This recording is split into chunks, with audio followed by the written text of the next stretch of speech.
Então, pessoal, é o seguinte, eu agradeço a oportunidade aí, eu estou afastado, como todos sabem, me aposentei há bastante tempo, né? E por pressão de alguns colegas, então eu estou vindo aqui porque acho que tenho alguma coisa mais diretamente com esse assunto de hoje. Bom, a minha perspectiva, aí o título de hoje fala em perspectivas e ações. A minha perspectiva é uma perspectiva histórica, do passado, porque um olhar para o passado, porque eu fui um dos que participou há 17 anos atrás, né, da criação dessa divisão de ensino e pesquisa, né? Então, eu queria dizer para você, dar uma ideia do contexto, e me parece que há questões permanentes em relação à divisão EPQ, que podem, talvez, serem recolocadas agora.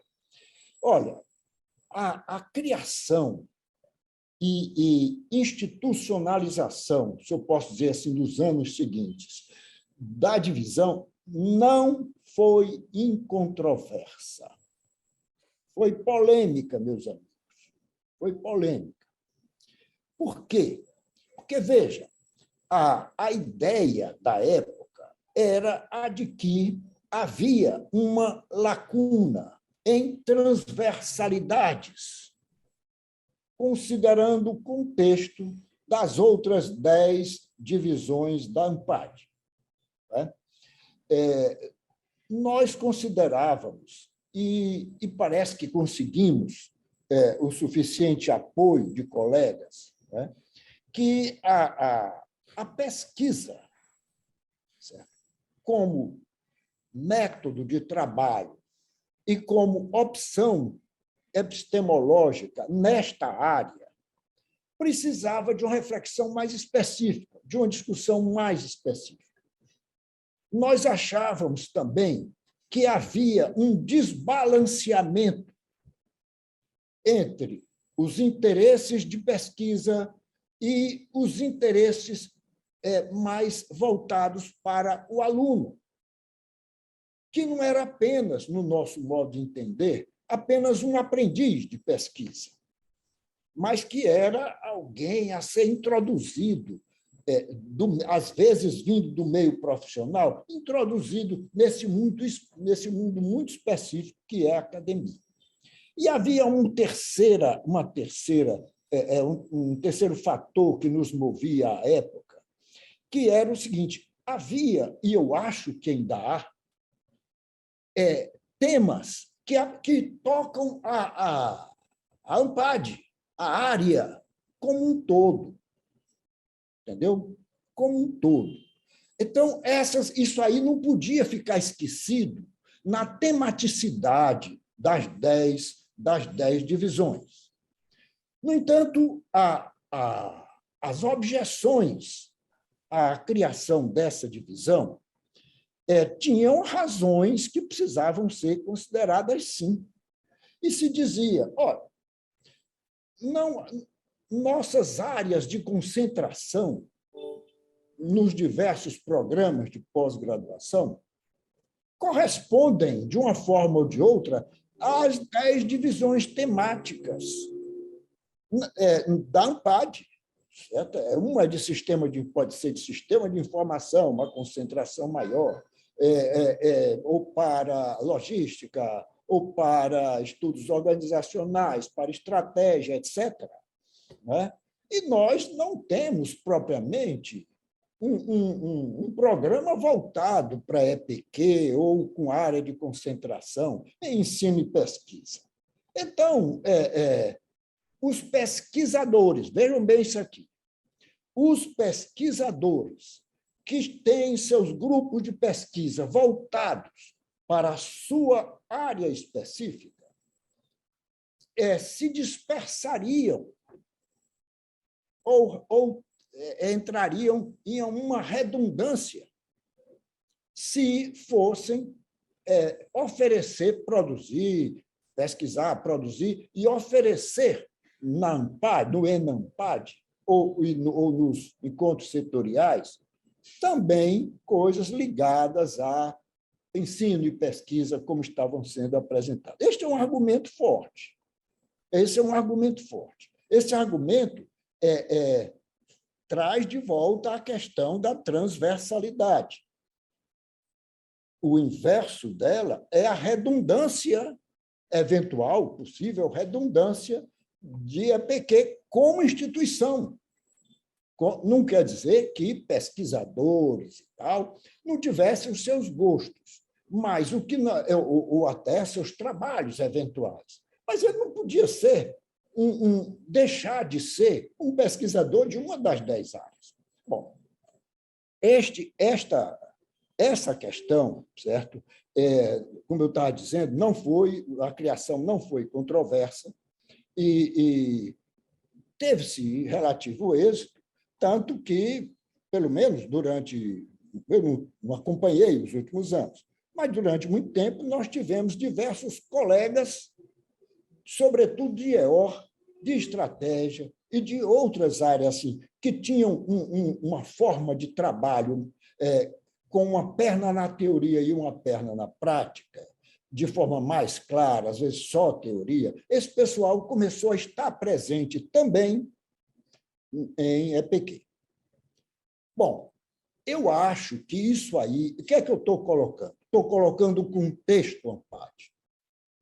Para mim, eu estou convencido, certo? De que esta é uma associação de pesquisadores que voluntariamente, né, trabalham em uma área, em outra área, etc. E eles precisam ter um interesse especial por um dos objetivos, se não dos temas, desta divisão para participar. Além, não se esqueçam, além do apoio político, certo? Para criar facilidades, espaços e facilidades para esta divisão. Bom, então, é nisso aqui que eu quero... esse é o meu foco. Eu me estendi um pouquinho e vou ser bem mais rápido, através de um PowerPoint, certo? Desdobrando isso aí, passando de pergunta para resposta. Qual é, então, a minha pergunta e a minha resposta? Vamos ver aqui. Deixa eu ver se eu me acerto aqui, tá certo? Vamos ver aqui.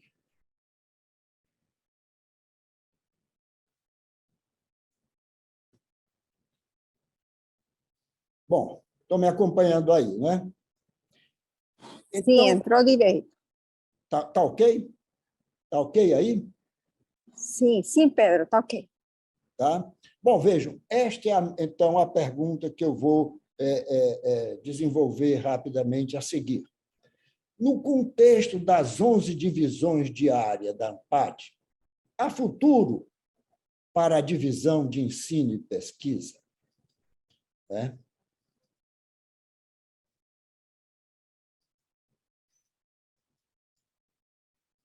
Minha resposta: haverá, sim, futuro para o EPQ se houver um interesse interno específico entre os pesquisadores, os demais pesquisadores da comunidade ANPAD. Bom, olha, então é preciso tentar entender, analisar e focar um interesse interno específico. Mas como avaliar este potencial de interesse específico no ensino e pesquisa? Eu quero dizer, significar com isso, inclusive, os temas, né, de periódicos. Então, são 3 as questões e mais uma ambiguidade, que eu acho permanente, que poderiam estar condicionando tal interesse. Questões de fundo que me parece que existem, né, e não poderiam ser desconsideradas nesta perspectiva que eu estou tomando, que é considerar o contexto da ANPAD mais completo. Primeira questão. A competência científica acarreta a competência didática? Isso é uma questão fundamental. Na maior parte das áreas de ciência, certo? Se supõe que os pesquisadores, os autores, os pesquisadores bem-sucedidos têm a didática da área. Uma pessoa da física, da química, da medicina, de o que for, certo? Ele é procurado e incorpora uma forma de organizar e transmitir o conhecimento e empatizar com quem está ali, própria da sua área. Então, essa questão, se a competência científica específica acarreta a competência didática, tem respostas muito claras que sim, né? Ou seja, não se precisaria de desenvolver, cuidar de uma competência específica para a área. Mas também há a experiência de muita gente que algo empaca quando a gente não distingue uma competência didática. Então, eu desdobro essa primeira coisa disso aí.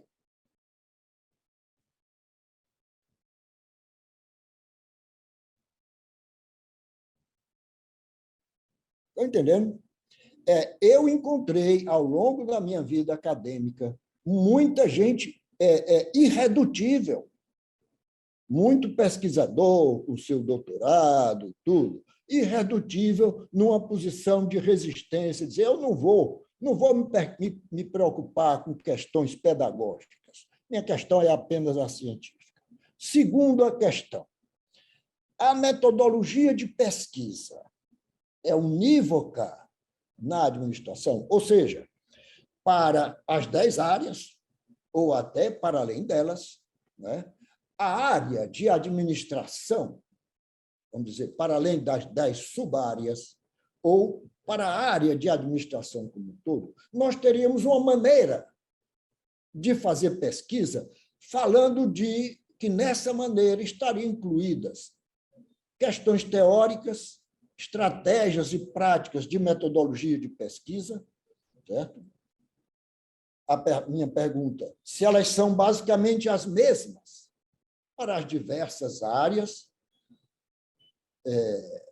que seriam, então, discutidas conjuntamente, ou a diversidade entre EOR e sistema de informação e gestão de pessoas e qualidade de vida deve ser considerada de partida. Essa é uma questão aí que não pode ser esquecida. Portanto, justifica-se a transversalidade ou estaríamos trabalhando sobre uma redundância para a EPQ? Estão me entendendo? Isso aqui é uma questão de fundo, porque a tese, como todos sabem, vocês aí sabem, pela história da filosofia, que a tese da univocidade da ciência, que foi sustentada pelo positivismo lógico nas décadas de 1920 e 1930, não foi adiante. A ciência é um conjunto de tradições que caminham paralelamente. Então, suas maneiras de trabalho, sua metodologia, certo? Também tem diversidade, eu vou colocar para discussão, radical. E a terceira questão é ensino e pesquisa ou ensino da pesquisa. Porque, se nós acreditamos na tal indissociabilidade, eu vivi aí no começo da década de 1970, esse debate que entrou para a lei. Isso não havia, na década de 60, meus amigos, não havia essa questão de ensino e pesquisa e extensão. Então, se nós acreditamos na indissociabilidade, em termos de lei, entre ensino e pesquisa, mesmo na pós-graduação, onde se situa aí a centralidade? O eixo de gravidade está no ensino ou o eixo de gravidade está na pesquisa?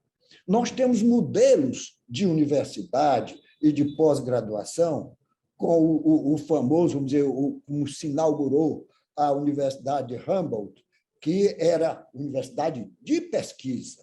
Foi essa experiência que eu vivi no meu doutorado na Inglaterra. Muitas das escolas seguem, o cara vem para fazer pesquisa, toma disciplinas que a pesquisa necessita. Ou se nós temos o modelo, seguimos o modelo americano, onde há basicamente um conjunto de disciplinas para fazer e uma dissertação.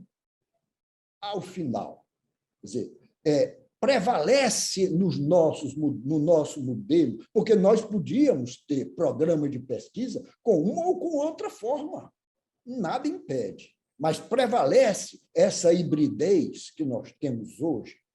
Essa questão aí, eu acho que tem muito a ver. Certo? Tem muito a ver. E toca, talvez, o fundo da questão, quando nós falarmos dos professores e pesquisadores que terão ou não terão interesse nas coisas, nas questões, ou em trabalhar com esse espaço. Bom, e uma questão de ambiguidade institucional, vocês que me perdoem, mas isso aqui me martela a cabeça e eu vou me detalhar em seguida.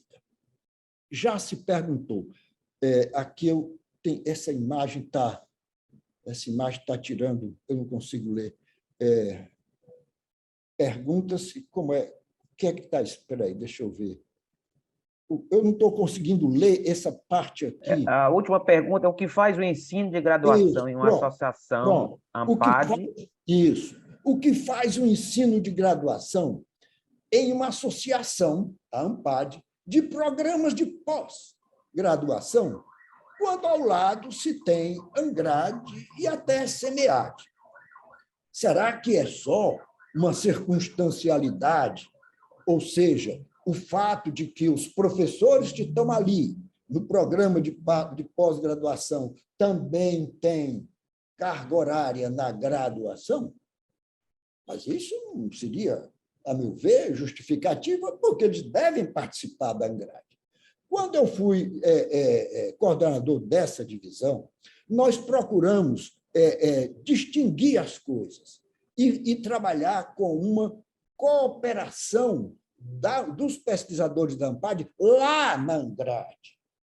Eu não sei se foi 2006 ou 2007, que nós conseguimos fazer os 2 congressos simultâneos no mesmo local. Faziam ANGRAD e AMPAD, ali para mostrar, para inclusive um participar do outro, mas não os dois. Aquela história, não é, como é que chama, o Gibran Khalil Gibran, né? Beber e na taça, sobre o amor. Quando perguntaram sobre o amor, beber na taça um do outro, um na taça do outro, mas não os dois na mesma taça. Foi a resposta do Gibran Khalil Gibran sobre o amor. Mas eu também coloco essa questão, né? Nós temos que participar, colaborar com a graduação, mas a introdução sistemática, né, de trabalhos para a graduação dentro do espaço de EPQ merece, sim, certo? Discussão.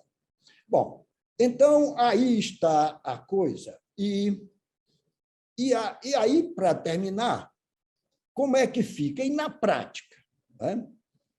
Que ações?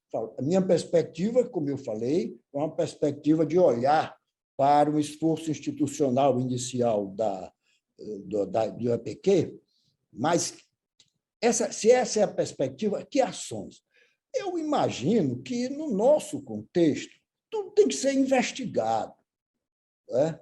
E se nós procuramos assim chegar ao nível do interesse dos pesquisadores da ANPAD em geral, nós poderíamos pensar, olha aí, numa ampla sondagem da comunidade acadêmica de administração, por um survey, sobre convicções dos professores nestas questões de base, né?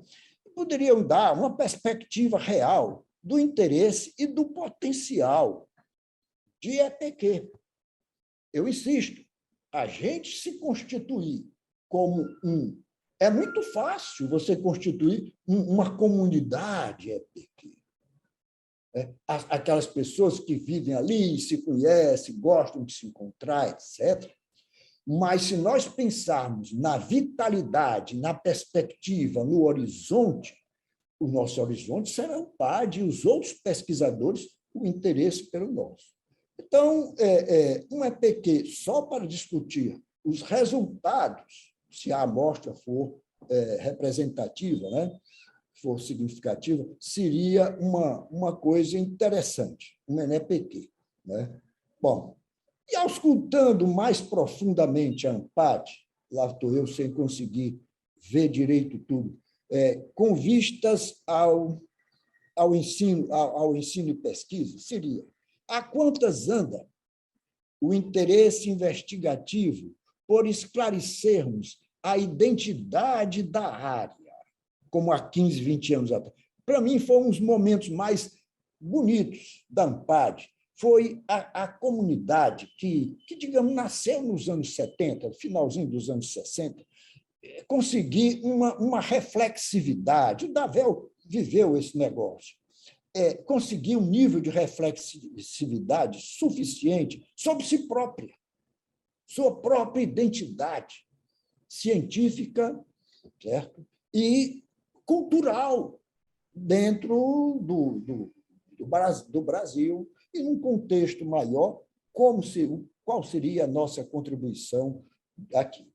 Então, vamos nos contentar em ser uma área interdisciplinar? Essa coisa, eu acabei escrevendo alguma coisa sobre interdisciplinaridade para manifestar a minha insatisfação com um conceito muito eclético, que eu diria muito pragmático, dessa interdisciplinaridade, certo? Precisaria procurar, nas raízes da história da ciência, um enriquecimento desse termo interdisciplinar, né? De modo que eu acho que se contentasse com uma área interdisciplinar seria pouco. Bom, pessoal, então é isso, entendeu? Deixa eu ver aqui como é que eu volto. Seria isso aí que eu teria apresentar, eu não sei se eu passei do tempo, o Muso não me interrompeu, eu fiquei dentro do meu tempo, não sei. Eu estava ocupado aqui com meus problemas técnicos. Bom, mas, de então, toda isso aí. forma, está aí. Não, mas está posto. Eu agradeço demais, professor Pedro, a sua sempre boa vontade para com a área e para contribuir com a sua enorme experiência, né, com todos os nossos encontros. Você se faz presente aqui e é muito bom. Agradeço mais uma vez, né? E vamos continuar aqui o nosso bate-bola, né? Então, professora Manelita, agora, não sei, vamos lá, vamos aqui no informal, hein? Beleza, Muzi, mas você sabe que eu jamais deixa... Eu acho que essa exposição do Pedro é fundamental para que a gente dê continuidade às nossas reflexões. E, assim, antes de mais nada, queria muito agradecer o convite, achei, assim, muito simpático, agora, principalmente, sabendo que a ideia veio do nosso querido Davel, uma pessoa que eu tenho um particular carinho. Essa é uma área que eu tenho muito apreço, né? Acho que desde que comecei a colaborar na pós-graduação, o meu tema de interesse é, de fato, a questão da formação do professor, né?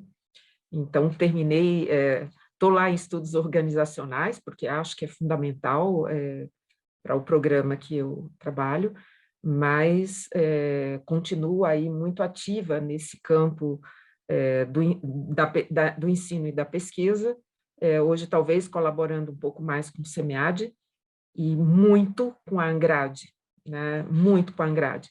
Eu acho que quem acompanha um pouco a minha trajetória sabe que eu acredito que para termos bons estudantes na pós-graduação, nós precisamos levar muito a sério a graduação. E é isso que eu tenho tentado juntar minhas forças para fazer um trabalho legal. Bom, é claro que eu queria dar uma boa tarde a todos os amigos aqui presentes, ao Bido, que me abandonou literalmente, né? Ao Bido, a Bia, ao Marcelo Bispo, ao Almir, enfim, a Flavinha, que tanto nos ajuda lá com os casos. Então, meu boa tarde muito especial a todos vocês, e acho que já é bastante revelador. Pessoal, eu vou dar umas cutucadas, mas as reflexões do Pedro, eu acho que, por si só, elas já gerariam, já incitariam aí uma discussão para muito mais tempo do que o que a gente tem. Mas eu gostaria de colocar aqui algumas questões. Primeiro, em tão pouco tempo, a gente teve que fazer um recorte aí nessa fala, né? É o que eu vou tentar fazer, para a gente ter um certo foco.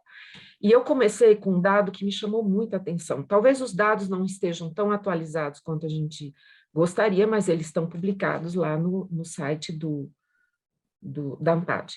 Então, pelos últimos dados que eu tive acesso, a gente tem praticamente 2.400 membros associados às 11 divisões. Às 11 divisões. E, curiosamente, pessoal, a EPQ tem menos de 100. Tem menos de 100. Para mim, isso já é revelador em si, né? É a divisão que menos tem atraído a adesão dos associados. Então, eu acho que essa sugestão da VEL, da gente conversar sobre os rumos, né? E eu diria, talvez, nem o futuro da VEL, o presente, né? O presente mesmo, é uma coisa absolutamente necessária, né? E a partir dessa provocação, eu diria que talvez a gente tenha mais perguntas do que respostas.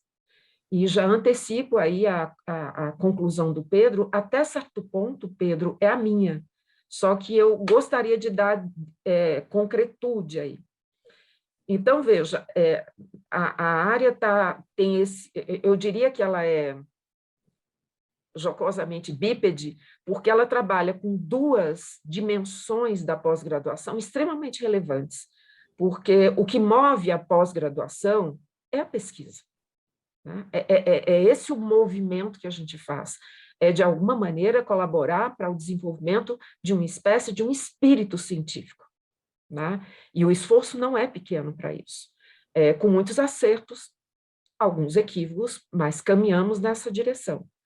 A questão do ensino, para mim, ela tem igual importância, embora não veja isso muito claro em nenhuma instância, nem nos programas e nem na ANPAD. Eu vejo essa cultura de respeito ao ensino que hoje eu não consigo dissociar de ensino e aprendizagem.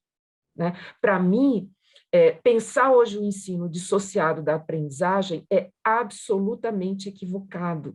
Né? E isso não é a Manolita que fala, isso é uma literatura bastante densa, que tem discutido que não é possível mais a gente se contentar com um bom ensino.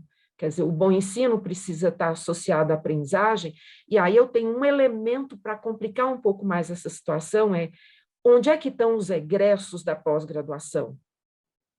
No ensino de graduação, pessoal. Eles não estão na pós-graduação. Veja que nós temos aproximadamente 100 programas associados à ANPAD, mas vocês vejam quantos cursos de graduação a gente tem pelo Brasil. Né? Ele oscila aí entre direito, entre os estudantes interessados em prestar o processo seletivo e realizar o curso. Né? Então, a maioria dos egressos da pós-graduação em administração se encontram na graduação, fazendo o quê? Possivelmente não é pesquisa. Possivelmente, lamentavelmente, não é pesquisa. E o que eu posso dizer para vocês, muito próxima aí dessa realidade da graduação e da pós-graduação, estricto senso, é que criar condições para o estudante aprender, e principalmente aprender com significado, que é uma das teorias da aprendizagem, não é uma coisa simples e intuitiva. Não é. Né? Então, não é uma coisa simples a gente desenvolver um plano de ensino orientado pela aprendizagem. Não é uma coisa intuitiva. Não é uma coisa intuitiva você construir relações pedagógicas de respeito, né, e de admiração com estudantes que fazem as suas escolhas, sabe Deus como. Né? Também não é evidente, pessoal, você criar esses ambientes que associam o ensino e a aprendizagem, nem tampouco conhecer métodos e técnicas e até mesmo ferramentas para criar um ambiente cada vez mais favorável a essa aprendizagem, como também não é avaliar a aprendizagem. Não é. E principalmente a aprendizagem calcada em metodologias ou numa pedagogia ativa. Não é evidente. Né? A gente tem dificuldade até mesmo de formular boas questões de prova, principalmente questões associadas à avaliação de competência. Imagine. Né? Então, essa naturalização da docência ou a associação da docência com a pesquisa ajuda muito, muito, mas eu diria pela experiência e pelas leituras que eu tenho que ela não é suficiente. Né? Então, dito isto, eu acho que esse cenário ainda se torna mais complexo quando a gente observa que do ano 2000 para cá, eu diria que pragmaticamente 2004 em diante, né, com o exemplo aí da UNB, a gente tem políticas de inclusão, né, com a cara do Brasil, né, que estão justamente aí comprometidas com um país desigual, absolutamente assimétrico, né, e que a universidade, principalmente a universidade pública, tem tentado, né, colaborar para que esse fosso seja menor. E eu diria, ele só foi agravado com a pandemia. Né? Nem vou aqui detalhar, porque nem haveria tempo para isso. Então, hoje, se a gente fizer um mapeamento desse processo de inclusão, a gente tem pelo menos 10 categorias que têm sido contempladas com as cotas, eu estou falando de pós-graduação estrito sensu. Então, você tem pretos e pardos, indígenas, quilombolas, ciganos, baixa renda, refugiados, professores da rede pública, mulheres com filhos em idade inferior a 14 anos, os transexuais, pessoas com deficiência. Gente, essa diversidade, que até certo ponto estava muito à margem da universidade, elas estão com a gente. E como é que a gente trabalha com essa diversidade se a pesquisa não é uma prática na graduação e que, portanto, os estudantes no mestrado, não raro no doutorado, ingressam nesses programas sem o mínimo do que eu estou colocando aqui de espírito acadêmico. Claro que eu estou falando do campo da administração, né? Eu não posso falar de outros campos. A minha prática nos últimos anos tem sido exatamente essa. Então, a iniciação científica é excelente, mas é para poucos. Né? É para muito poucos. Então, o trabalho que a gente faz na pós-graduação, gente, é um trabalho bastante complexo, né? E que agora, com essa diversidade, coisa que não era comum antes dos anos 2000, o esforço pedagógico do professor tem que ser muito grande, porque, do contrário, você vai perdendo esses estudantes ao longo do trajeto, ao longo do caminho. Né? Tanto é que existe uma evasão bastante grande na graduação e existe também um insucesso na pós-graduação, por maior que seja o esforço que a gente tem feito. Então, diante disso, pessoal, essa dicotomia entre pesquisa e ensino, eu acho assim, até não sei, eu não estou nem encontrando as palavras para não ser ofensiva, mas eu diria, ela é até certo ponto artificial, né? Talvez ela funcione em outros países com outra cultura acadêmica, não é o nosso caso, né?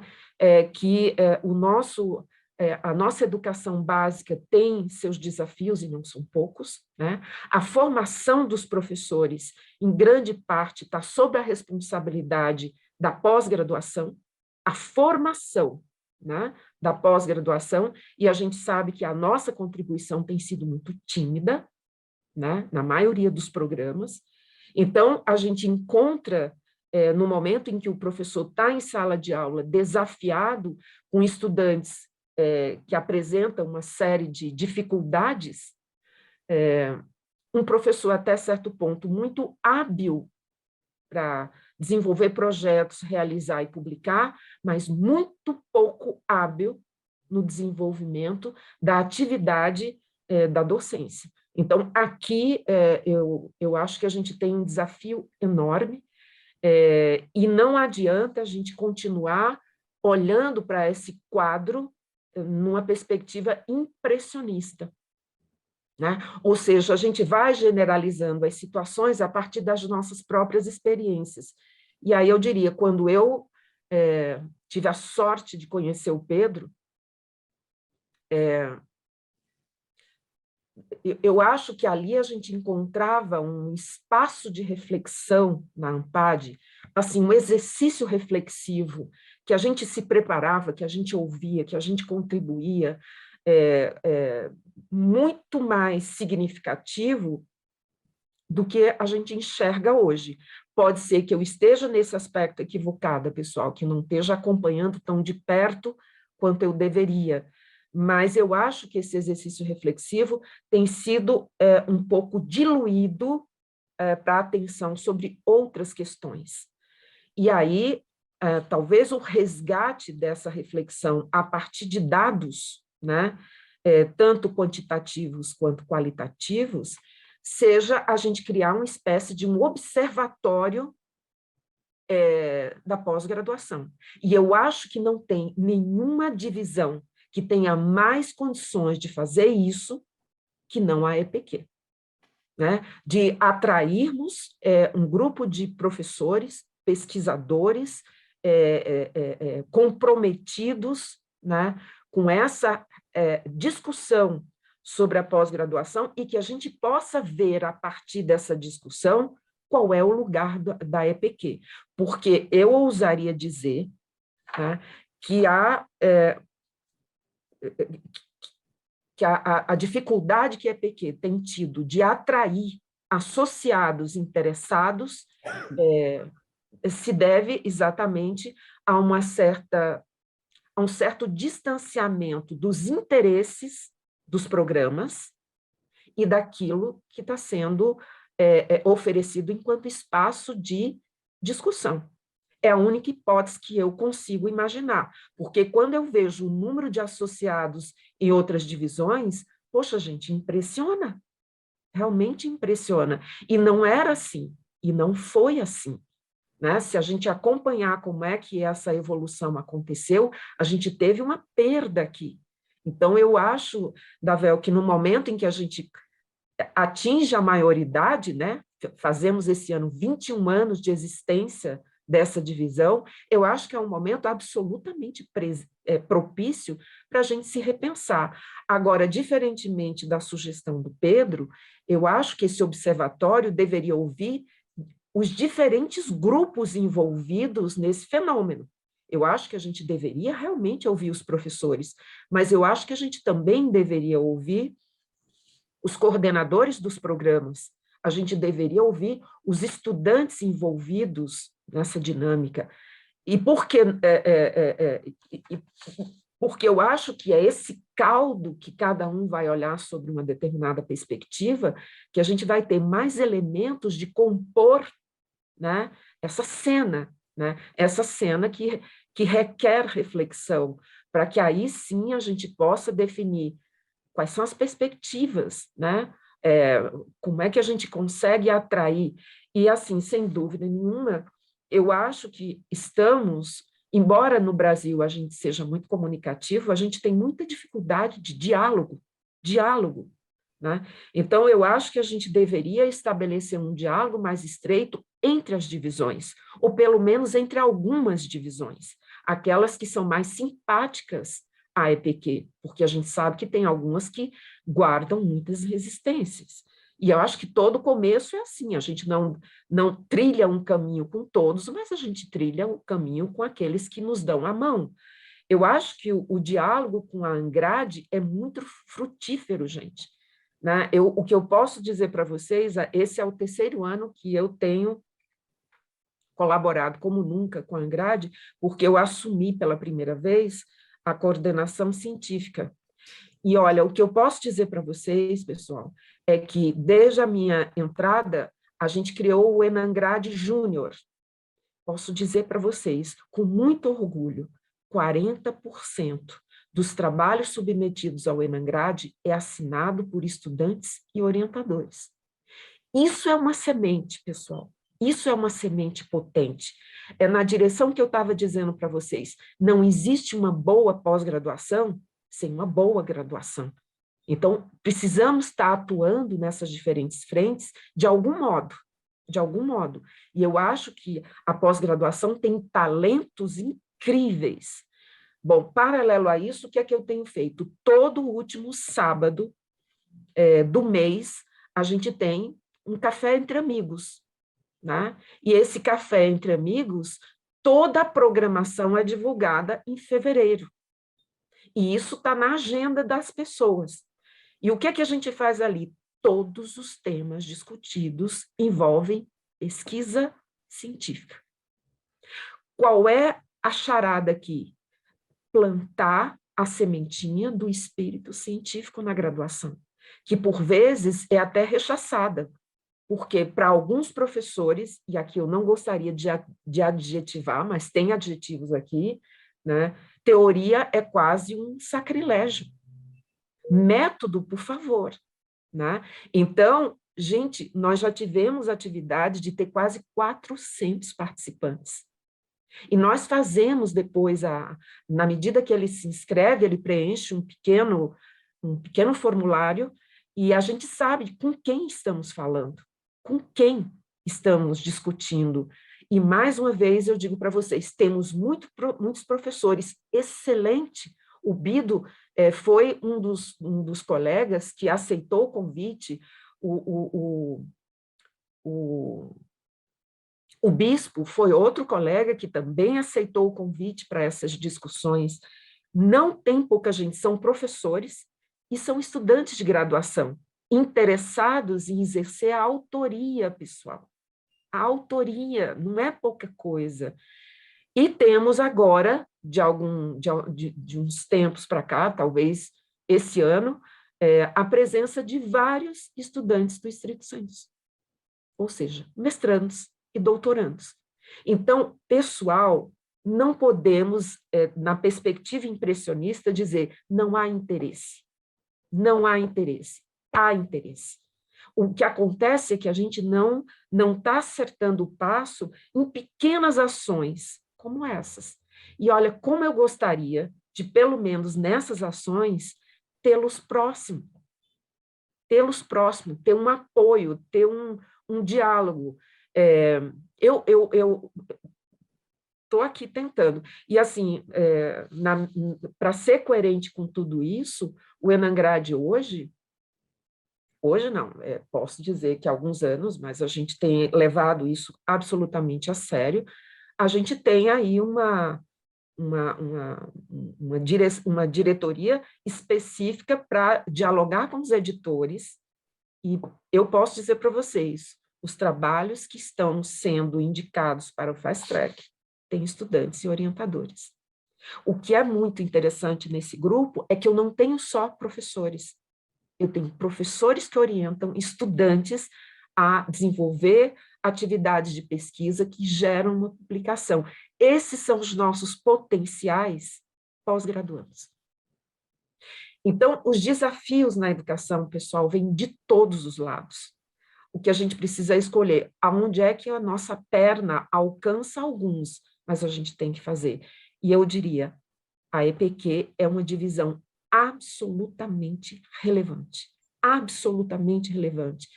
Eu lamento que estejamos aqui, começamos até pouco tempo atrás, com 15, agora estamos com 17. Isso já é muito revelador. Né? Gente, mais uma vez, muitíssimo obrigada pela oportunidade e espero que o nosso debate seja muito inspirador. Obrigado, professora Manolita, por sua explanação, né? Brilhante explanação, e também, assim como o professor Pedro, nos traz bastante elementos para o debate. Né? Infelizmente, como você disse, 17, né? Não é o número ideal, né? Está bem aquém daquilo mas vamos tentar, mesmo com este número, né? Com este reduzido número de participantes, infelizmente, fazer aqui continuar esse debate, que já está sendo bastante rico, certamente. Então, professor Américo, por gentileza. Bom, muito obrigado. Uma boa tarde a todos. Muito obrigado pelo convite. Realmente, em especial a professora Beatriz, que me chamou. Espero que eu possa dar alguma contribuição a esse debate, que, como o professor Henrique já falou, está bastante rico, né? Pessoas do porte do professor Pedro Lincoln, que nós fomos apresentados, sim, em 2019. A professora Beatriz nos apresentou em São Paulo, no Enampad. Conversamos um pouco. Tive o prazer de conversar com o senhor. E também a professora Manolita, que eu conheci em 2010, 2011, num evento da SPM, aqueles eventos de internacionalização, né? E que um dos primeiros, conversamos bastante naquela época. Tive também o prazer de ter o contato e conhecê-la naquela ocasião. Fora outros professores que eu já conheço aqui também, não somente da atividade acadêmica, mas como em alguns momentos da atividade corporativa. Porque, começando aqui, né, eu tenho uma trajetória, minha trajetória foi muito no início, uma trajetória, vamos dizer o termo, corporativa. Eu, durante pelo menos 36 anos, trabalhei em organizações. Hoje não mais. E durante 20 anos eu fiquei intermediando entre a atividade acadêmica e a atividade em organizações, sendo que desses uns 10 a 12 anos envolvido com o mestrado, seja o mestrado profissionalizante, seja o mestrado acadêmico. Tive a oportunidade de algumas orientações, de alguns trabalhos com o pessoal. E, não sei, possivelmente, né, a minha visão a respeito disso vai ser eventualmente pode vir a ser um pouco diferente, ou pelo menos complementar, ou de alguma maneira, ao que já foi falado, no seguinte sentido, né, que, como eu vivi esse mundo corporativo por mais de 30 anos, existe um lado bom de conhecer os dois lados, mas existe um lado que eu sempre converso com as pessoas, né, mais próximas a mim, até às vezes com alunos. Olha, eu também acabava sendo cercado pelos dois lados, porque se o mundo corporativo, né, ficava, quando eu eventualmente falava, dava alguma contribuição, as pessoas me olhavam, ficavam com o pé atrás, dizendo que eu era excessivamente teórico e conceitual e que não levaria muita proposição. Muitas vezes também no âmbito acadêmico eu tinha a experiência contrária, viu? Eventualmente está sendo superficial e sem entrar no mérito acadêmico. E às vezes por conta não da dicotomia ensino-pesquisa, como foi colocado aqui, criticada com razão, mas uma dicotomia eventual entre as necessidades corporativas, que a ótica, né, o ensino de administração e organizações, ela tem como objeto as organizações, seja de que tipo forem, e a própria administração, como o nome diz. Então, envolve situações que a gente vivencia no mundo corporativo. E dentro da... E à medida que eu ia me Eu tive o interesse em me desenvolver academicamente como um membro da organização de empresa. E, à medida que eu fui me estimulando com isso, havia a tendência, né, de eu ter oportunidade de contribuir para a organização, talvez aos mesmos moldes de consultores que eu conheci, inclusive consultores de origem acadêmica, vários, né, vários professores de universidades que depois tive a oportunidade de conviver melhor, atuavam, né, em consultoria junto à empresa onde eu trabalhava, e muitas vezes acabava não tendo, eventualmente, a mesma repercussão por aquele velho ditado, santo de casa não faz milagre, e que, às vezes, questões que eram faladas por alguém de fora eram ainda mais respeitadas de que, eventualmente, alguém que você já está dentro, eu conheço você, sei o que você faz. Mas eu quis chamar a atenção dessas questões, não por uma questão pessoal, mas porque o ensino e a pesquisa em administração, ela se faz por questões que elas têm que incorporar isso. O professor Pedro Lincoln faz isso com brilhantismo e maestria, né? Envolver as questões da prática, da sabedoria prática e junto às questões de ordem mais científica ou técnica. E o mundo da administração é um mundo muito de ações e decisões e deliberações.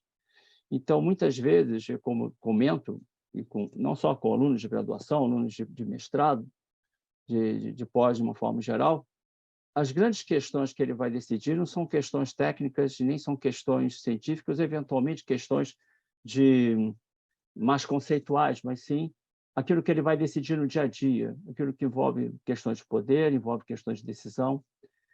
E aí, nesse sentido, a pesquisa, o ensino também, a pesquisa e o ensino da administração, ela deve incorporar essas questões e que isso pode, de alguma forma, servir de contribuição para o desenvolvimento e o fortalecimento da divisão. Ela deve fortalecer isso. Já faz isso com o ensino de casos, mas também expandir isso dentro do próprio objeto da administração. Essa compreensão ajuda muito, inclusive, vejo, assim, às vezes, algumas pesquisas, seja um quali, seja um quant, em que você... 3 oportunidades bem recentes tive essa circunstância de que eu fiz algumas observações com relação à pesquisa e a pessoa, puxa, é mesmo, você tem razão, mas eram questões que eram vinculadas olha, funciona na organização dessa forma. Então, se as pessoas não perceberem, se você não tem a vivência em ver isso dessa maneira, você eventualmente pode chegar a uma conclusão equivocada. Então, essa parceria, né, tanto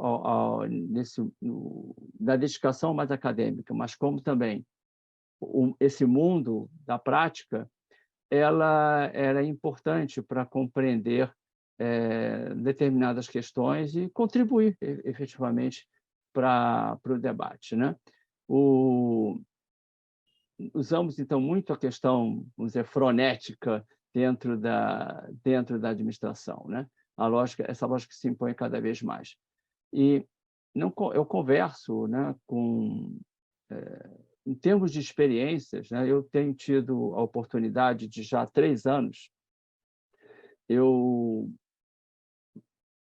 tenho uma disciplina no mestrado em que eu comento, e agora também dentro da pesquisa aqui na ANPAD, questões que falam justamente sobre essa conexão entre o conhecimento científico, técnico e prático, inclusive disciplinas, e é muito interessante porque eu não só coloco questões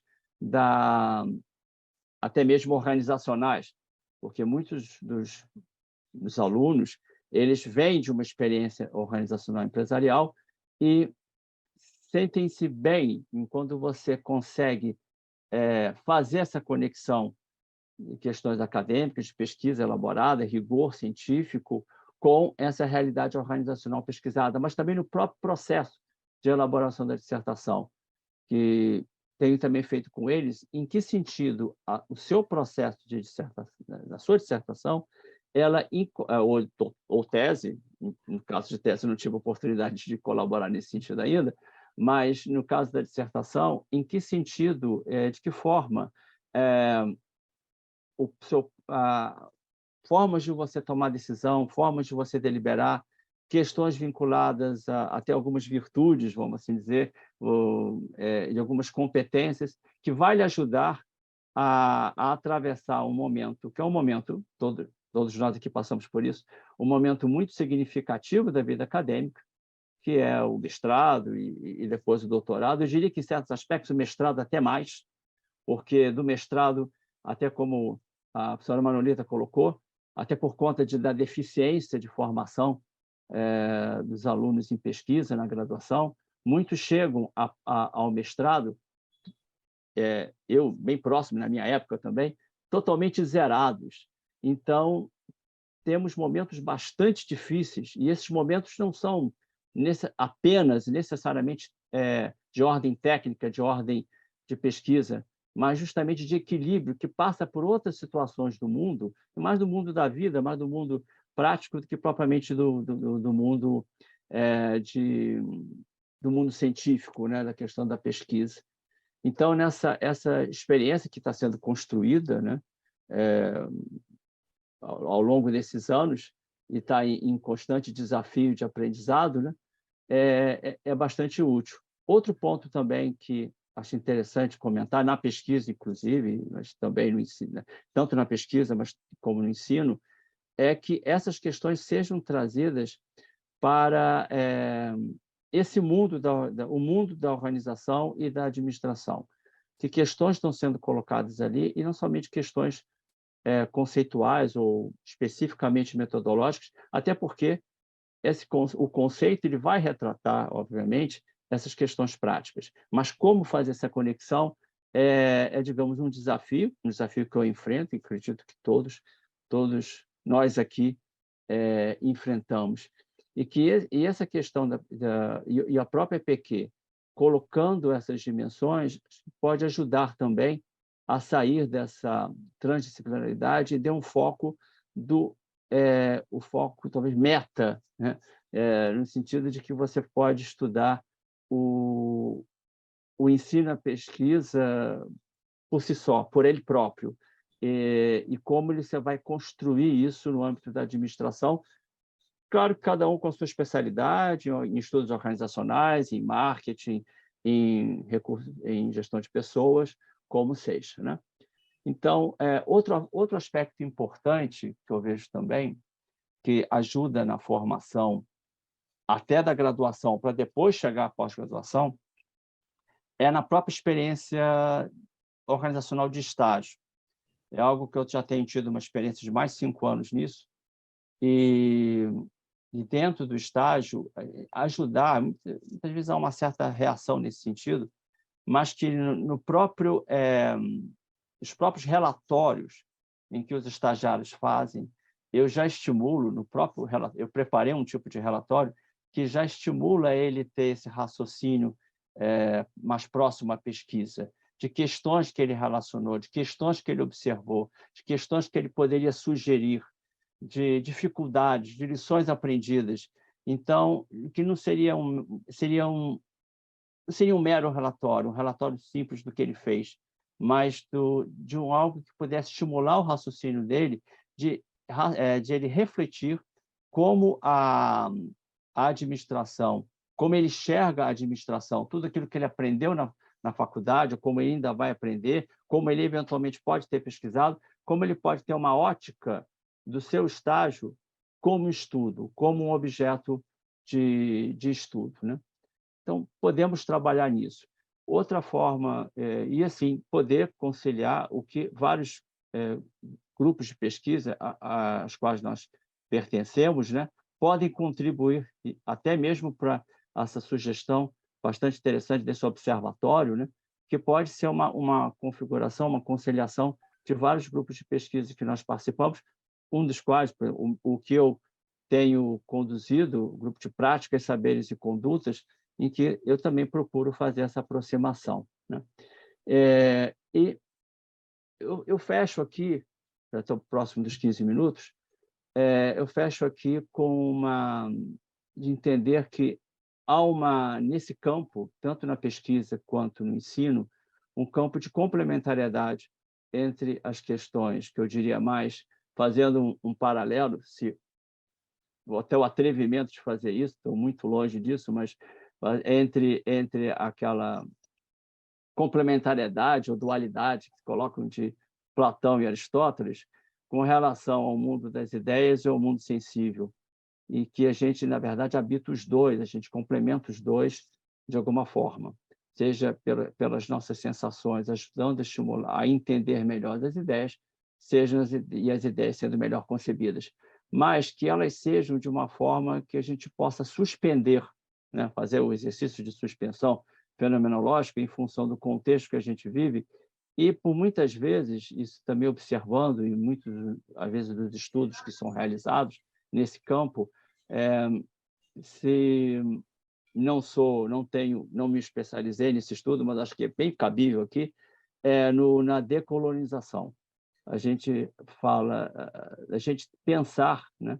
Para a gente pensar uma pesquisa, ensino na administração brasileira, a gente precisa também ter uma mentalidade que saia um pouco, apesar de várias contribuições de pessoas de outros países, obviamente, a gente também ter o cuidado de também, além dessa suspensão, que ela seja dentro dos nossos potenciais, seja algo decolonizador, em que a gente possa ter soluções que façam crescer a pesquisa da administração brasileira e que possamos nos concentrar, né, exclusivamente nessa experiência organizacional, o que seja realidade para todos nós, desde pesquisadores já sêniores, consagrados, até aquele que está começando esse caminho, e até mesmo estudante de graduação que está trilhando esse caminho também. Obrigado muito pela oportunidade, para que possa ter dado uma contribuição também. Obrigado, professor Américo, certamente, né, traz aí essa perspectiva do mundo da prática, né, que também não podemos deixar de lado, né, principalmente com essa nova política no campo, né, de impacto social impacto econômico, social que estamos diante. Então, essa perspectiva do mundo da prática certamente ganha escopo, né, e a gente precisa se preocupar com isso também, né, muito. Bem, agora os nossos membros do comitê, alguma consideração? Professora Beatriz, Eduardo, Lido. A gente continua aqui. Professor Eduardo Tavel levantou a mão aí. Por favor. Pronto. Que prazer estar aqui com vocês, não é? Eu acho que foram falas assim muito instigantes, não é? Instigantes para a gente repensar, que eu acho que é fundamental. E gostei muito. E aí, ao mesmo tempo, eu venho com uma outra questão que é quase, digamos assim, complementar, não é? No nível mais prático, né? Eu acho que no comitê a gente passa um trabalho central do comitê é decidir temas, né? Decidir temas que pessoas se interessam em organizar, e eu acho que é um momento difícil, né, do comitê, porque decidir temas determina, né, a vida de muita gente, não só de quem está organizando os temas, mas de quem se vê naqueles temas, né? Então, acho que um ponto interessante também para a gente agregar a pauta porque, quer dizer, eu estou falando isso porque nós vamos ter que nos deparar com isso novamente para o próximo ano, né? E isso acho que não vai abafar nenhuma outra estratégia em paralelo, que eu acho que é essas de repensar de forma mais estrutural, estruturante a área, mas nós vamos ter que nos deparar com a questão dos temas, né? E eu tenho percebido que existe aí um fator estruturante desses temas, porque, às vezes, né, no estilo de um Eagles, a gente recebe temas hiper específicos, né, temas que têm uma especificidade, então um recorte bem específico, e que eu acho muito interessante porque suscita, estimula, né, um olhar, digamos, muito preciso sobre algo, e se aqueles pesquisadores que estão propondo o tema realmente chegam com seus grupos de pesquisa, isso não deixa de ser uma forma de estimular a área e, enfim, e da gente, inclusive, abrir questões mais específicas. Ao mesmo tempo, a gente pode se deparar com, por conta de só ter temas específicos, a gente não ter nenhum tema um pouco mais abrangente, não é? Ou colocar os temas naquele outros temas, não é? Que entra tudo. E, às vezes, as pessoas também não se identificam, né? Às vezes, quer dizer, existem pessoas que eu acho que estão fazendo, né, trabalhos na pós-graduação, tanto do ponto de vista da metodologia quanto do ensino/aprendizagem, né? No nosso programa aqui na Bahia, nós temos uma linha de pesquisa que é só sobre educação, ensino, para revelar a preocupação dos nossos doutorandos e mestrandos em fazer pesquisa sobre isso, né? Sobre a formação de professores, a necessidade, enfim, todas essas questões que foram colocadas. E, assim, e às vezes, só ter temas específicos, não é? Ou se a gente recebe só temas específicos, a gente fica também numa situação de dificuldade, já prevendo assim, mas se por um acaso, né, alguém quiser trabalhar metodologias em perspectiva, metodologias de ensino ou questões pedagógicas em perspectivas que a gente não previu, talvez essa pessoa não se reconheça, né, nos temas propostos, né? Se alguém quiser trabalhar uma metodologia que não foi ali cerceada ou, enfim, delimitada pelos temas previstos, também isso pode causar, assim, uma impressão de que não está sendo contemplado ou não tem lugar ali. Então, eu acho que a gente deveria também pensar nessa equação, que eu acho que é uma equação complexa, né, de como dar vazão a temas realmente que sejam específicos e que sejam reveladores de interesses legítimos de grupos que estão se formando, né, dentro da área, né, mas, ao mesmo tempo, a gente ter algum mecanismo de manter temas, digamos assim, que são mais abrangentes e que são mais acolhedores das grandes veias, né? Que são metodologias quali e quanti, enfim, questões voltadas para o ensino, né? Em termos de pedagogias, de práticas de ensino, de formação docente, né? Então, como é que a gente faz isso dentro de digamos assim, dentro de uma organização que é montada em função de recebimento de propostas externas, né? Então, eu acho que também foi um pouco a nossa preocupação nessa discussão de como é que a gente concilia esses dois níveis, né? O específico e, ao mesmo tempo, o mais genérico, para a gente conseguir, digamos assim, dar espaço, né, para as diversas posturas, enfim, e acolher, ser mais acolhedor, né, com a diversidade de pesquisa, porque, com a minha experiência de pesquisa, a gente não consegue prever tudo, né? E, às vezes, existem pessoas assim no cantinho do Brasil, mais escondido, que está fazendo coisas tão interessantes, tão inovadoras e que não se enxerga, não é? Assim, em questões talvez muito direcionadas, muito específicas. Eu fico sempre preocupado como é que a gente também atrai essas pessoas, né, com temas mais... E que também que ela não se acha assim, bom, eu vou ser outros temas, não é? Eu vou ser um pouco do nada, ou um pouco de qualquer coisa, né? Porque eu acho interessante ter outros temas, né? Assim, mas, ao mesmo tempo, a gente tem que pensar assim, em termos de identidade, o que o termo outros temas também provoca em quem está enviando, né? É como se fosse assim, eu vou me misturar com tudo e qualquer coisa, né? O que sobrou. O que sobrou, eu vou me misturar com aquilo, nem eu sei o que vai dar. Então, acho que Agora, me permita, Davel, por favor, me interrompendo e pedindo desculpa, assim, fazendo esse bate-bola, nós sabemos que a AMPAD, ela faz isso para 3 anos, né? E como é que você acha essa questão que você está colocando? Eu já né, faço esse bate-bola desses temas específicos, num intervalo de 3 anos, porque a gente pode também levar ideia para a diretoria, porque isso não depende da área EPQ específico, né? Isso é geral, da AMPAD. Mas como é que você vê isso, esses temas nessa especificidade que você está trabalhando, com o universo de 3 anos? Você acha que é um dificultador? Eu acho que talvez não fosse interessante ser por 3 anos, eu acho que talvez fosse interessante ser anual, porque, de repente, a gente pode ter temas que são específicos e que não atravessam 3 anos, né? Que sejam um grupo de pesquisa tentando uma reunião dentro, né, de uma acomodação mais acadêmica e que seja interessante para todo mundo, né? Então, talvez ter temas anuais, porque, na verdade, é isso que ocorre no IGOS, por exemplo, né? Que eu vou sempre.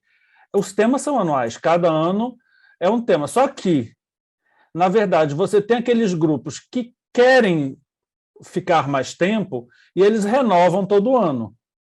Né? Então, todo ano, inclusive, eu acho que é interessante, porque eles próprios, dentro do próprio grupo, se diz, olha, esse ano nós 3 estamos organizando, no próximo ano vão ser vocês, outros 3 aí do grupo, porque a gente já cansou, né? E vocês também têm que dar a parte de vocês. Então, eu acho interessante como é que também cria uma coesão de grupo, no sentido de dizer assim, olha, é importante que a gente continue essa discussão através de outros anos, né?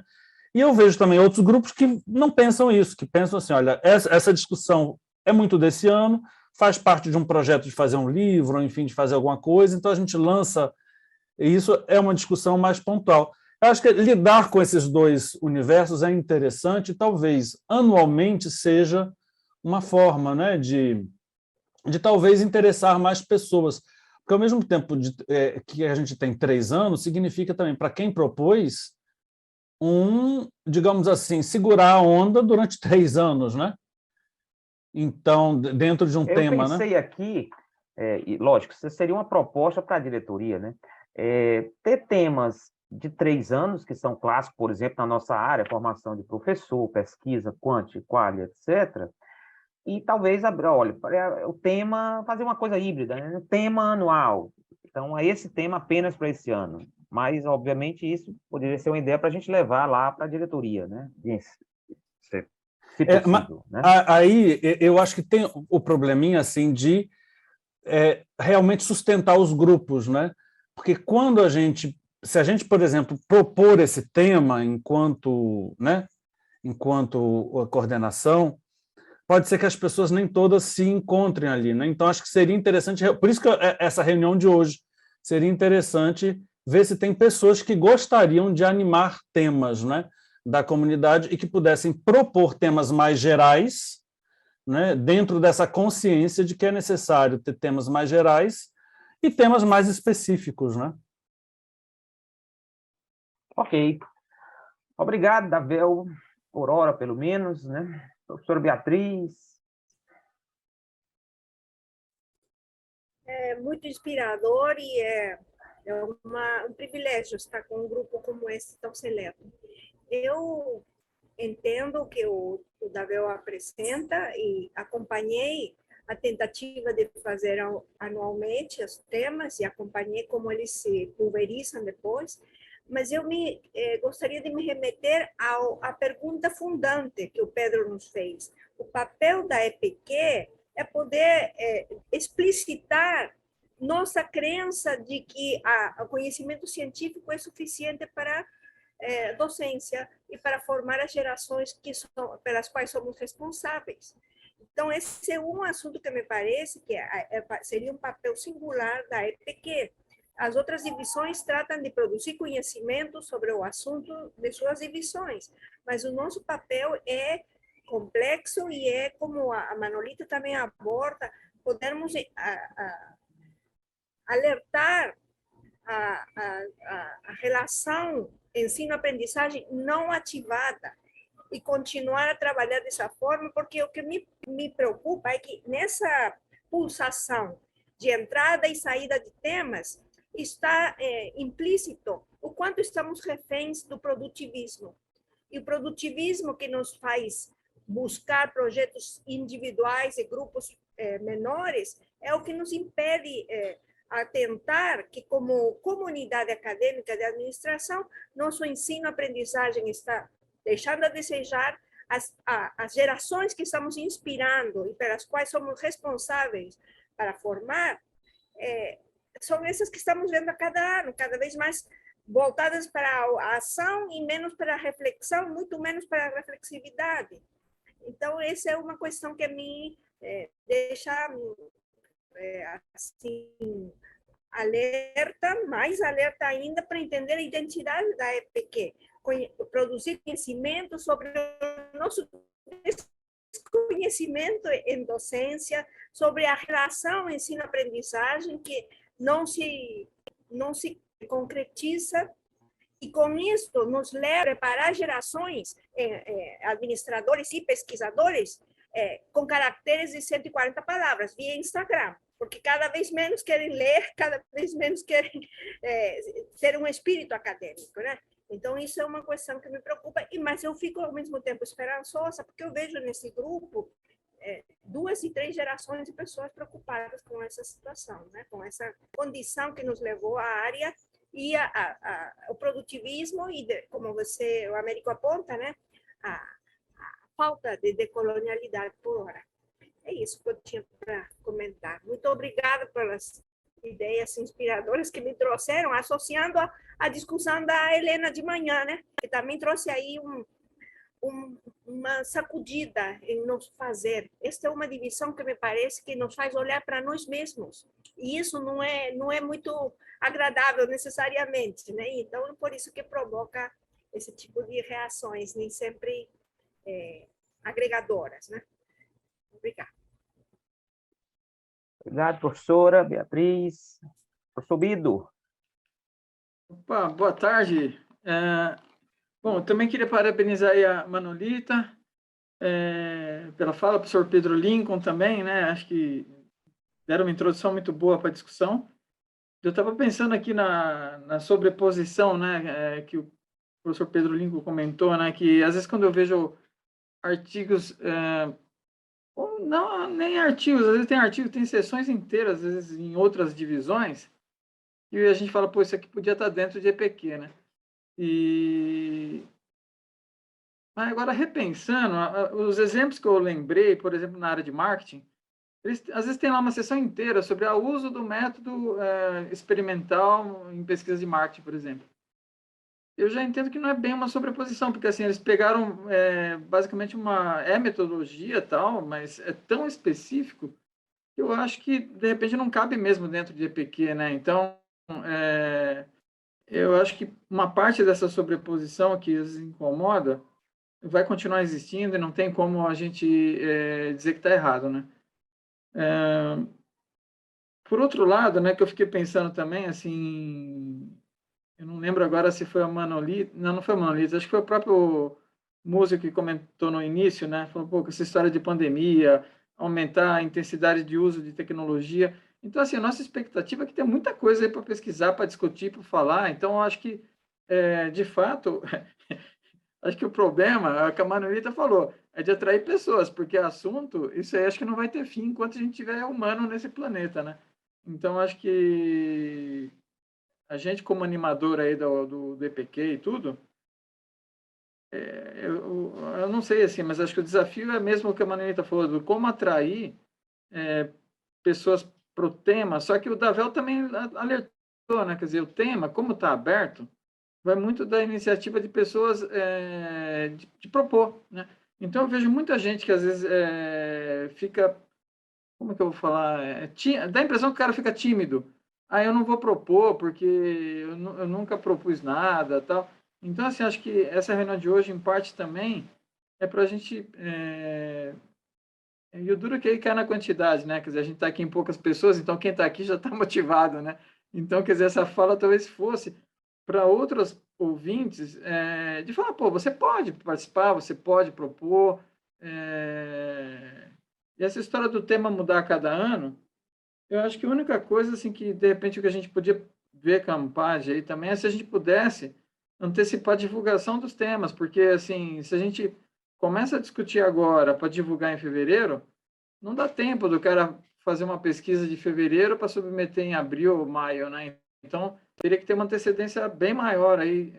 Quer dizer, poderia ser renovada a cada ano, mas teria que, por exemplo, o que vai divulgar agora em fevereiro, talvez fosse válido para 2024, por exemplo, né? Então, acho que teria que dar um prazo maior de divulgação. Mas é isso. Temos também, sempre ocorre, né? Obrigado, Vitor, por suas palavras, essa questão, né, de edital, tempo, etc., né, que isso fica a cargo da diretoria, né? E, às vezes, até com outras divisões, os coordenadores também, né, demandam, mas, infelizmente, não aconteceu com antecedência e esperemos que isso ocorra, né? Mas não depende apenas de nós, né? Então, infelizmente, é isso. Se eu não me engano, estou vendo que o professor Manuelita levantou a mão. É isso, por favor. Uma questão bem rapidinha. Eu fico aqui pensando se essa questão de um tema anual, sabe? Porque o tempo da pesquisa não é assim tão... gente, é muito difícil você se envolver num projeto de pesquisa que tenha resultados interessantes em um espaço de tempo tão curto. Eu, particularmente, tenho gostado muito de congressos que a regularidade é a cada 2 anos, porque em 2 anos você tem fôlego para coisas mais substantivas, né? Um pouco mais contributivas para o campo. Eu fico muito em dúvida, eu entendo, mas eu fico muito em dúvida se a gente está indo pela questão da quantidade ou da qualidade, né? Como é que a gente consegue aproximar essas duas dimensões? É só uma questão, eu não tenho resposta, mas estou apresentando aqui uma preocupação. É isso. Me ocorreu agora, né? Mais uma vez, isso dependeria da diretoria da Ampad, porque nós temos, cada área tem o seu encontro a cada 3 anos. E aí, o que vem historicamente acontecendo é que os mesmos temas do NEPQ do ENAPAD. E talvez pudéssemos fazer diferente. Mesmo naquele ano que tenha o NEPQ e ENAPAD, né, como será em 2024, teríamos temas distintos. Os temas do ENAPAD, que vem se repetindo, e poderíamos fazer uma abertura específica para o NEPQ, né? Que aí teriam esse prazo de 3 anos, um tempo para consolidação de pesquisas, enfim. É uma possibilidade também que a gente pode verificar, né? Eu vejo aqui que foi colocado, acho que foi por, assim, Maria Clara, né, a questão de divulgação, perfil de Instagram e tal. A divulgação sempre é interessante nas redes, etc. A questão, né, isso eu concordo, a questão é que antes disso a gente precisa dessa definição da diretoria, né, porque a gente não vai poder divulgar o que não está definido, porque isso pode modificar-se, e aí a gente estaria divulgando algo que depois não se consolida, né? Pode até confundir, causar frustrações, etc. Então, a ideia de divulgação é perfeita. A questão é só que isso precisaria ser né, diante de uma demanda já contemplada pela diretoria, né? Deixa eu ver mais aqui. Múzio, professor Múzio. A questão do pessoa comentou aqui, o Bido, né? Foi o Bido. Né? O aluno fez o trabalho, depois já não tinha o tema, né? Acontece. Pois não, Davel? Não, eu acho que essa questão aí está conectada e é muito importante, a questão do tempo, né? Que inclusive a professora Manolita sublinha bem. Porque, voltando ainda à experiência do IGOS, que é anual, ela é anual, mas acontece que, no ano que a gente participa do IGOS, a gente recebe as temáticas com as descrições do ano seguinte. Então, a gente recebe as temáticas um ano antes. E saindo de um evento, então vamos supor o ENAMPAD, né? O certo mesmo e o mais, digamos assim, adequado seria a gente, agora, né, no final deste evento e durante o evento, a gente já ter os temas que serão do ano que vem, porque a gente teria um ano para se organizar, a gente já sai daqui motivado, a gente já sabe, né, digamos assim, as possibilidades, etc. e tal. Agora, realmente isso significa que toda a organização do ENAMPAD precisa entender isso e também pensar dessa forma, né? Porque realmente não dá para fazer anualmente e divulgar na última hora, né? E se no ano, no momento que, digamos assim, é divulgado, isso significa que a chamada de trabalhos foi muito anterior, né? Significa que a chamada para envios foi uns 4 meses antes daquele, no caso lá é julho, então significa que a chamada de trabalho foi feita em fevereiro, foi avaliado, foi negociado com os autores e foi fechado o pacote para o ano que vem um ano antes, que seria o ideal, né, que eu acho que ajuda, né, a manter a coerência entre ser anual, mas ao mesmo tempo ter continuidade, porque aí a cada evento você já tem previsão para o futuro, né? E as pessoas vão, eu acho, se integrando mais no processo, né? O Augusto nos lembrou aqui da questão do fechamento da sessão, então temos até às 18 horas, né? Mais alguns minutinhos. E, bem, deixa eu ver aqui se tem mais alguém com a mão levantada. Não, vamos ver aqui se outros participantes querem dar alguma sugestão, comentário, professor Bispo, eu estou vendo aqui, mas não apenas, né? Professor Almir, enfim. Alguém? Alguma sugestão? Ou mesmo quem já falou, que queira fazer alguma réplica ou tréplica?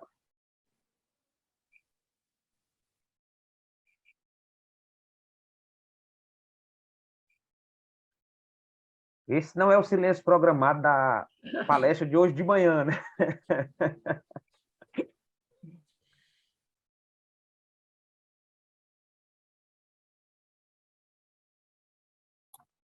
Três pessoas. Mais alguém? Não? Pronto, deixa eu ver aqui. Agora, quem não vê aqui quem foi primeiro, mas professora Flávia, ainda não falou, por favor. Bom, queria primeiro agradecer aqui a oportunidade de estar presente, de ter ouvido, acho que, coisas que me fizeram refletir muito, né, sobre, de fato, qual é o papel. Acho que a professora Manolita foi muito feliz em trazer algumas reflexões, e eu falo aqui no meu lugar de fala, né, de uma professora que passou por um programa de estrito senso, e hoje trabalha numa instituição que é só para graduação, trabalha basicamente com educação, né, e sobre todos esses desafios que, né, a gente tem, a gente passa por um programa de formação estrito senso muito focado na pesquisa, e a pesquisa é fundamental para essa formação e o adensamento teórico, que é necessário para a formação de um bom professor. A gente precisa estar pesquisando e estudando sempre, isso é maravilhoso da formação do doutorado, mas, de fato, muito pouco é preparado esse professor, né, para os desafios do que ela colocou mesmo, que não é o ensino, é a aprendizagem, né? Esse foco já mudou tem tempo, né? Então, como que a gente consegue... E aí eu acho que fica um desafio que eu queria trazer, que é o próprio ecossistema da ANPAD, ele já deixa de fora esses professores, esses egressos dos programas de graduação de estrito sensus, do pós-graduação estrito sensus das instituições, porque eu participo aqui como uma teimosa, né? Eu não faço parte de uma instituição vinculada ao ANPAD, né? Então, acaba que essa necessidade ela é difícil de ser mapeada se a gente for olhar só para dentro do ecossistema da ANPAD, porque esses professores que precisam ser preparados, essa discussão toda super relevante e importante sobre a questão da aprendizagem, né, de como tratar a aprendizagem, de como preparar melhor um professor, ele não está circunscrito só dentro desse ecossistema da ANPAD, né, porque muitos de nós estamos em instituições que não são vinculadas por não terem programas de pós-graduação, né? Então, acho que isso também tem que ser levado em consideração quando for feito esse mapeamento e até essa questão, né?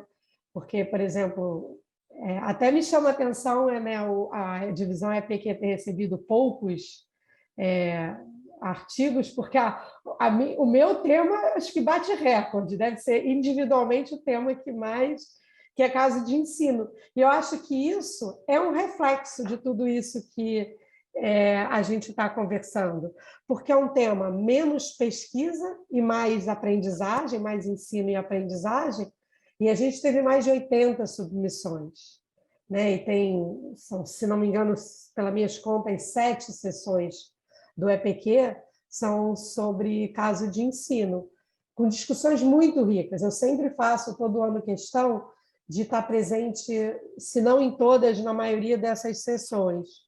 E é impressionante como o nível vem melhorando dos trabalhos apresentados, tudo isso. Mas acho que é um reflexo dessa conversa que a gente teve, de que tem um espaço muito grande para se debater a questão do ensino e aprendizagem, que a gente poderia... E talvez a pouca aderência do tema se dê por justamente esse não é o foco na maior parte das instituições formadoras de professores, o ensino e a aprendizagem. Né? Eu fui aprender isso, eu sou uma estudiosa hoje disso, de metodologias ativas, mas por conta própria, né? Fora já depois. Né? Eu fiz toda a formação de método caso, dentro ainda da minha instituição, que era o COPEAD, mas o que já era uma situação diferente, né? Porque também não são todos os programas que tem do doutorado que tem uma disciplina de formação de docentes, mas que é focado no COPEAD pela sua DNA e no método caso. Então, eu fui alargar depois de tudo isso fora do programa de pós-graduação, né? de formação, e acho que a gente tem que levar essas coisas em consideração.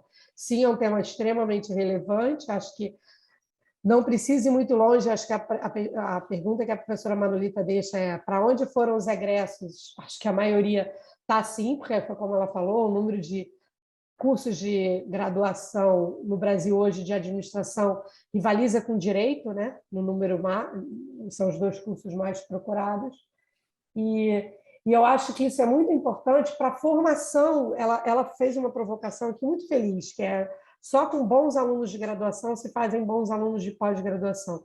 E só trazendo esse debate para esse meio de como melhorar a educação, o professor Américo trouxe um ponto que eu bato muito nisso, que é trabalhar a teoria, né, trabalhar o adensamento teórico, conceitual dentro das salas de aula da graduação. E eu também tenho essa jornada mais prática e teórica ao mesmo tempo, né, e faço questão de juntar que esses 2 mundos não são diferentes. Então, acho que essas são reflexões muito importantes. Mas, de novo, queria agradecer. Acho que foi um momento muito, muito, muito prazeroso, né, de reflexões, e queria agradecer a oportunidade de poder estar diante de pessoas assim tão inspiradoras. Foi realmente muito importante para mim a sessão hoje.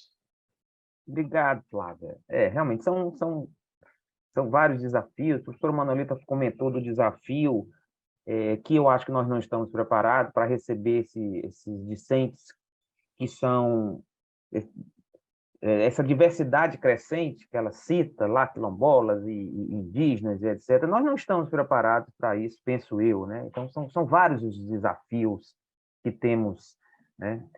Enfim, professor Pedro Lincoln, Peço, por gentileza, em função do tempo, né? Estamos aí nos minutinhos finais, né? Se puderem ser mais célere agora, neste momento. Obrigado. Pronto? Pronto. Olha, nós estamos aqui a conversar sobre a institucionalização do EPQ, era o grande temático, o grande arcabouço, não é? Porque nós temos interesse de pesquisa, mas os rastros e as pistas que nós vamos construindo ao longo do nosso trabalho são as instituições, elas precisam, elas é que nos suportam. Temos que ter um olhar para elas, para o que vai sendo institucionalizado ao longo do trabalho. Então, neste sentido, é que mesmo que não se pense EPQ no seu conjunto, como era a minha expectativa aqui, se pense na organização, nas diversas formas de encontro nosso, nas diversas formas de encontro nosso, é preciso se organizar essa nossa brincadeira, para poder melhorar, brincadeira no sentido de brincadeira, né? No sentido no literal, não. No sentido de aumentar a nossa produtividade. Nesse sentido, tradicionalmente, na ANPAD, se fez várias, ao longo desses 50 e poucos anos, 54 anos, 55, né? Isso aí, este assunto de hoje, foi revirado de diversas maneiras, volta-se a uma prática anterior, muda, etc. E aí a questão para quê? Qual é a finalidade dessa nova forma de encontro que agora a tecnologia? Então, eu destaco duas que foram tradicionais. A primeira, a mais clássica, que é submeter à discussão de pares pesquisas já concluídas. Segundo, submeter à discussão de pares pesquisas em andamento, ideias já. Agora, uma terceira, eu entendi assim o que o Davel falou, que é encontrar parceiros que tenham preocupações como as nossas. Os colóquios, eu não sei se ANPAD, o NEPQ, ou dentro da ANPAD é a coisa, mas eu não sei se esta é a melhor ocasião. Existem os colóquios aí, de diversas áreas, que são oportunidade disso. Quem é que está se conversando sobre isso? Vai lá para trocar ideias e a gente encontra parceiros que depois, fora do encontro, vão se multiplicando. Então, pensar nessas finalidades das diversas formas de encontro, eu acho que pode ajudar a organizar, para ganhar em produtividade na nossa atividade de pesquisa. Ok, professor Pedro Lincoln. Obrigado, professor Américo. Ok, vou parar aqui. Bom, mais uma vez, obrigado aí pela oportunidade da discussão, queria parabenizar aí todo o debate. E, assim, procurando ser objetivo, uma da própria questão dos temas, eu particularmente foi bom, pelo menos para o grupo que eu sou um dos líderes, eu acho que foi bom ter 3 anos, ter essa possibilidade de trabalhar com mais calma e ter um reflexo positivo, pelo menos, nos trabalhos da sessão que eu lidero. Acho que poderia continuar sendo 3 anos, mas, ouvindo aqui as contribuições, acho que pode ser realmente interessante ter uma política de renovação anual, ou então fazer 4, com renovação a cada 2 anos, mas essa sugestão, realmente, como foi falado aqui pelo professor Davel, ela ser feita de forma com antecedência. Uma ideia que eu estava pensando aqui era poder fazer fluxo contínuo, ou seja, na medida que você tivesse que os professores da comunidade de pesquisa tivessem o interesse, isso já fosse colocado junto à divisão, de forma que, com antecedência, talvez alguns meses antes do ENAMPAD, você tem a oportunidade de aprovar ou não, eventualmente algum outro grupo que já estava com 3 anos não pode mais continuar ou prefere não continuar mais, poderia haver essa substituição, né? E também isso reforçado com não só pelo EPQ, acredito que as outras também, se tivesse dentro da própria página da ANPAD uma descrição mais detalhada, além do que já está hoje lá, que pudesse ajudar nesse estímulo aos pesquisadores de, puxa, eu estou fazendo um tema que a EPQ tem uma característica, um perfil no qual eu posso contribuir. Isso está um pouco mais informado para os demais, mas de uma forma realmente mais detalhada, de forma que pudesse ser fluxo contínuo, ser colocados temas, isso seria feito com alguma antecedência no ENAMPAD, uma apreciação, e, eventualmente, poderiam ser feitas algumas substituições naquele período de 3 anos, ou, a cada 3 anos, ter uma reformulação mais completa, né? É basicamente isso, mas ainda há muito a caminhar, com certeza, nesse pensamento. Obrigado aí mais uma vez. Bem, gente, infelizmente chegamos ao final do tempo, né? Já fomos informados aqui que a sala vai ser fechada. Então, quero agradecer, esse foi um momento riquíssimo, né? Então, não foram muitos participantes, mas as ideias foram riquíssimas, isso é importante, né? A professora Manuelita ali está recomendando o livro do professor Gente, Pedro, infelizmente né? não está saindo bem. Enfim, então, mas enquanto ela faz aí essa divulgação, fest, né? Esse comercial. E aí Nada eu comercial. agradeço ao professor Pedro, ao professor Manalita, ao professor Américo, ao professor Davel, a Bia todos e também. Bido. Obrigado, Henrique. E agradeço aí essa parceria e as ideias, enfim, agradeço a todos, né? E desejo que o evento continue com sucesso. Acho que estamos indo bem, hoje apenas o primeiro dia. No dia da nossa reunião, não daria tempo, foi bom esse momento de hoje, não daria tempo de fazer um debate desse, né? Mas ainda temos a reunião também da divisão, que são questões mais técnicas, premiação da área, enfim, convido a todos também, tá? Então, obrigado mais uma vez, boa noite a todos e fiquem em paz. Até mais. Boa Bom noite. congresso a todos.